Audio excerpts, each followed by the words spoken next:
The lonely cowboy fired his rifle into the sky every sunrise, a ritual to scare away the ghosts. But this morning, 3 riders emerged from the mist instead of running. The Comanche Chief smiled and said, "We've been waiting 20 years for you to call us home, Jake Morrison." Before watching full story, comment below from where you watching. Also like and subscribe for more stories. The morning sun painted the canyon walls the color of dried blood, same as it had for 7 years running. Jake Morrison stood on his porch, coffee growing cold in his weathered hands, watching the shadows retreat like ghosts into the rocks.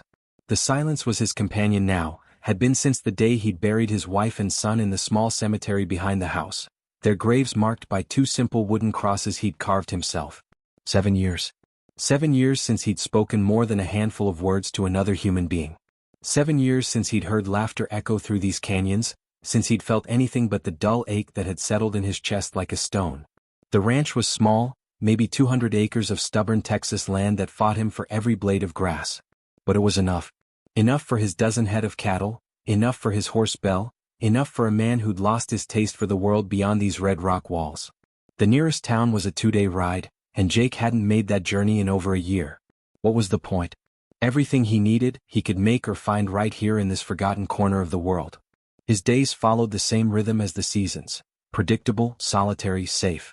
Wake before dawn, tend the animals, mend what was broken, watch the sun track across the sky like a slow-moving clock. The cattle knew his routine better than any human ever had. His horse Belle would nicker when she heard his boots on the porch steps, knowing it was time for their morning ride to check the water holes. In the evenings he'd sit on that same porch and watch the sunset paint the canyon in shades of gold and purple.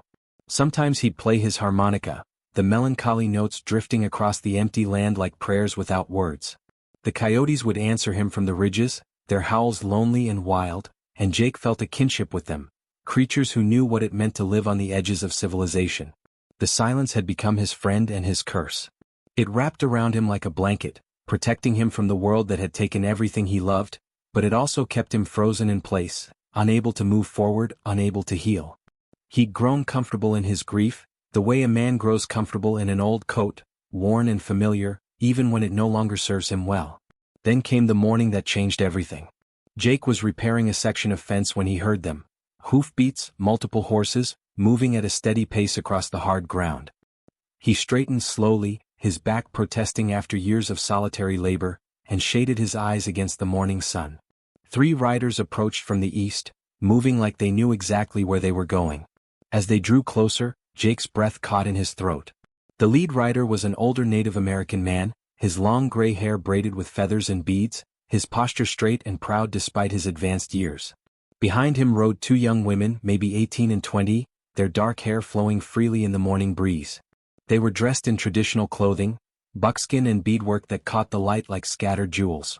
Jake's hand instinctively moved to the rifle leaning against the fence post, but something in the old man's bearing made him pause. There was no hostility in their approach, no threat in their movements. They rode with the dignity of people who belonged to this land in ways Jake never could.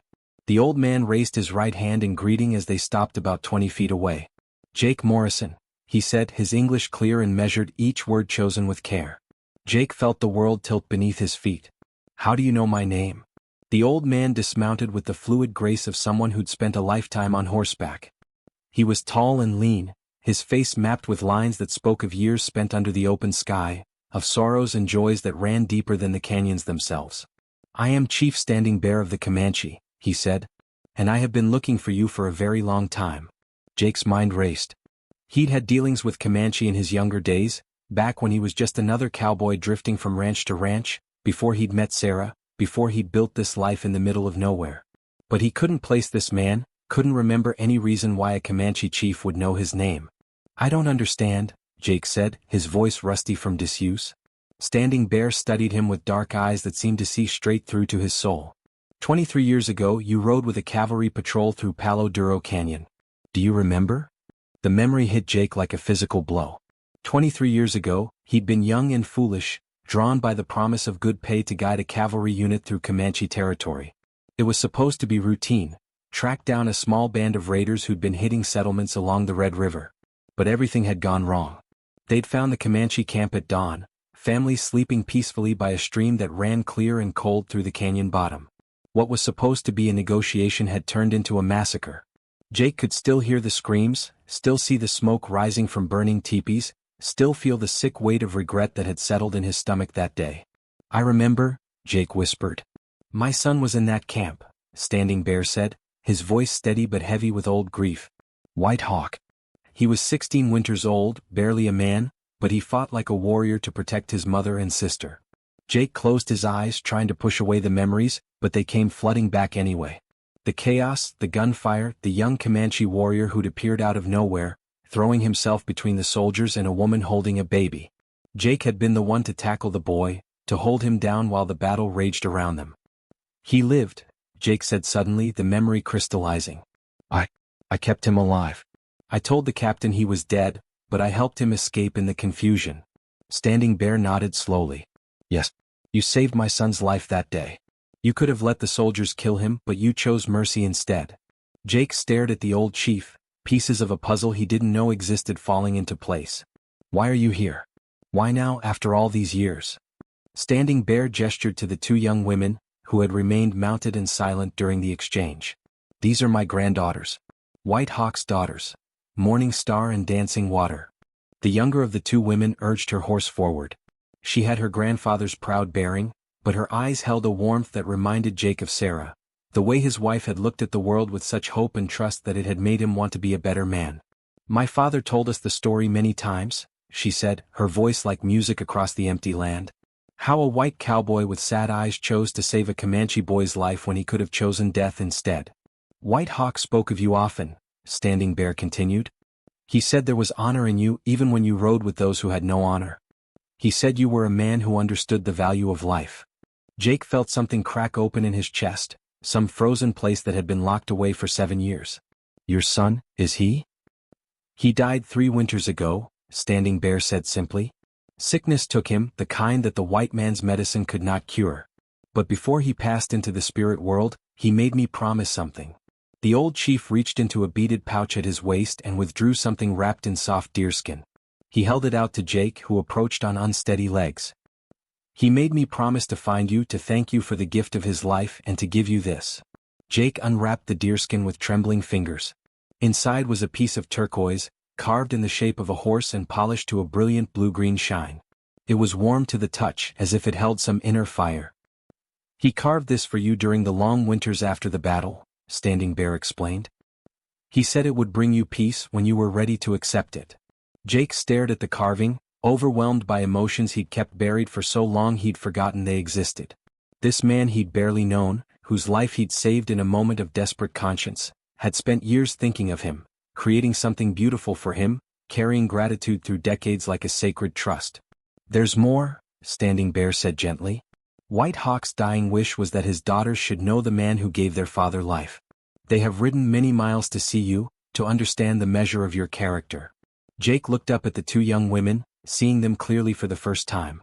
Morning Star, the elder, had her father's serious eyes but her grandfather's quiet strength.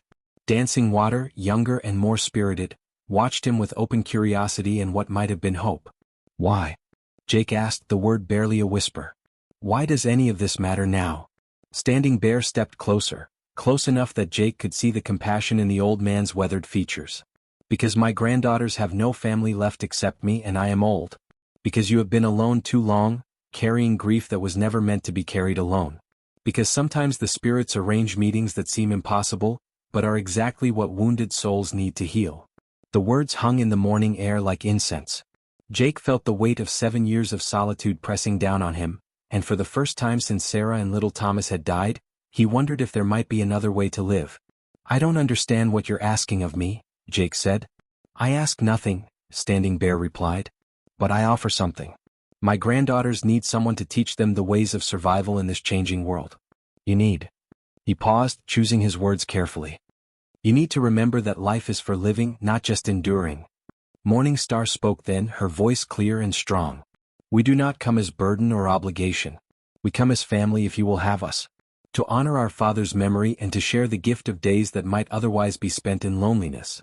Jake looked around his small ranch, the modest house he'd built with his own hands, the corrals and outbuildings that spoke of years of solitary labor, the 2 graves on the hill that had defined the boundaries of his world for so long.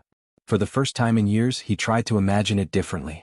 Voices in the morning instead of silence. Laughter echoing off the canyon walls, the sound of young women learning to tend cattle and mend fences and read the weather in the color of the sky. "I don't know how to be around people anymore," he admitted, the words coming out raw and honest. "I don't know how to not hurt." Dancing Water dismounted then, moving with the fluid grace of her people. She approached Jake slowly, respectfully, and when she was close enough she reached out and touched the turquoise horse in his palm. "Our father said grief is like a canyon," she said softly. "It seems impossible to cross, but there are always paths if you're willing to look for them. He said you showed him one of those paths when you chose life over death in the old days." Jake felt tears he hadn't shed in years threatening to spill over. The turquoise horse seemed to pulse with warmth in his palm, as if it were alive, as if it carried some spark of the man who'd carved it with such care and gratitude. "What would you want from me?" he asked, his voice barely audible. "To learn," Morningstar said simply. "To share the work in the days. To help you tend this place and to let you teach us the skills we'll need to survive in the white man's world, if that becomes necessary. And in return," Standing Bear added, "they will teach you things you have forgotten. How to find joy in small moments. How to honor the dead without abandoning the living. How to be part of something larger than your own sorrow." Jake closed his eyes and felt the morning sun on his face, warmer somehow than it had been in years. When he opened them again he saw his ranch as if for the first time, not a prison of memories, but a home that might hold more than one person's pain. "There's a creek about a mile north," he said slowly. "Good water, sheltered spot. If you wanted to camp there while we figure this out, you'd be welcome." Standing Bear smiled, the expression transforming his weathered face. "We have traveled far to find you, Jake Morrison. A little longer under the stars will not hurt us." As the three Comanche visitors prepared to set up their temporary camp, Jake stood holding the turquoise horse and watching them work together with the easy efficiency of people who belong to each other. For the first time in 7 years, the silence didn't feel like a blanket anymore. It felt like space waiting to be filled. That evening, as the sun painted the canyon walls in their familiar shades of gold and red, Jake sat on his porch with his harmonica. But instead of playing the melancholy songs that had been his companions for so long, he found himself playing something different. A tune his mother had taught him as a child, full of hope and the promise of new beginnings. From their camp by the creek, he heard answering voices, Standing Bear's deep bass and the clear, sweet harmonies of his granddaughters, singing in Comanche words Jake didn't understand but somehow felt in his bones. The music drifted across the darkening land, weaving together like threads in a blanket, creating something warmer and stronger than either song could be alone. Jake looked up at the first stars appearing in the purple sky and felt something shift inside him, some long-frozen part of his heart beginning to thaw. Tomorrow would bring decisions and complications and the hard work of learning how to be human again. But tonight, for the first time since he'd buried his family on the hill behind his house, Jake Morrison was not alone. The turquoise horse sat warm in his palm, a gift of gratitude that had traveled through decades and across impossible distances to find him exactly when he needed it most.